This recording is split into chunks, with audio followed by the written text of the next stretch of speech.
discussed this the last time too.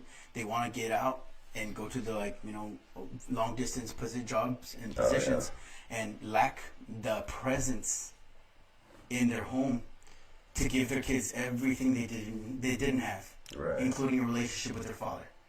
And that's the biggest thing, because we get tied up and enslaved to the dollar, and we're being sold in exchange for a dollar in our relationship with our children and our spouses too.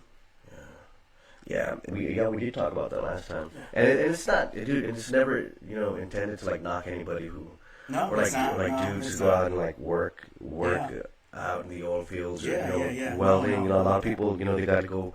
They got to pay the bills, man. Yeah, of course. People. Absolutely. So it's not intended to knock anybody like that. But I definitely wouldn't do it. I wouldn't trade it. I've been asked to go work in the oil fields and go make an extra $10,000 a year, but I told them that it's not worth the trade off.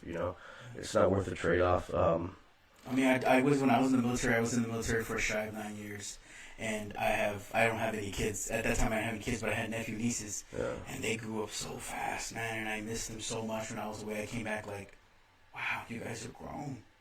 And I was like, man, I can only imagine if I was your father, what I'd be missing. Right. You know what I mean?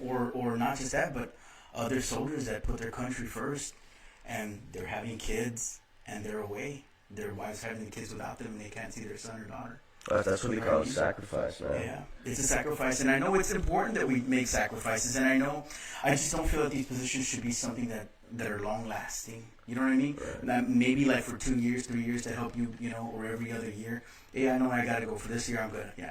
But when you start having big gaps like that in your absence, it starts doing a lot to the children. It's difficult. We're supposed to, as men, we're supposed to be the discipliner and teach our family. You know what I mean? And investing a relationship is huge.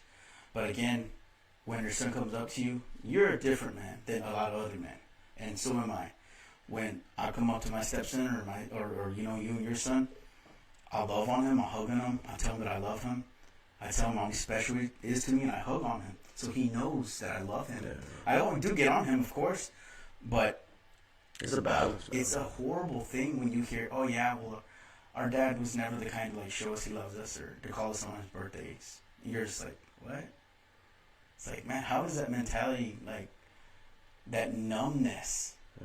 Their father did it to them, so their example is to do the same to their kids. Right. At what point do you say, my father was this way, so that's why I'm not that way?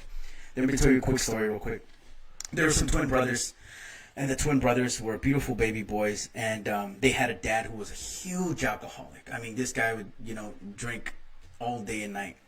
Anyway, so sometime later, the people that know him saw that son, one of the boys, the first boy, and they saw him, and he was an alcoholic, just faced, and they say, why are you like that? And he's like, well, it's because my dad was like that.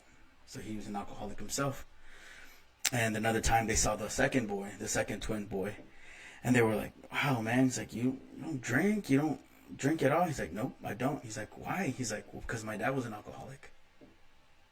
So you really got to own up to it, stop being a victim, and follow through with being disciplined to say no, to try to get better, to try to do things. I know it's hard, man. Life isn't easy. It's not easy for any one of us. I'm going to go home and something's not going to be right when I get home. But it's up to me to say, you know what? Take a deep breath. Is this worth what I'm going to get into? I don't know if my dogs have gone out the fence. I don't know if one got loose. I don't know if he's in the neighbor's yard. There's a number of things that could happen. You know what I mean? And as men, what I am saying is we have to start being present and more accountable and responsible for ourselves and our families.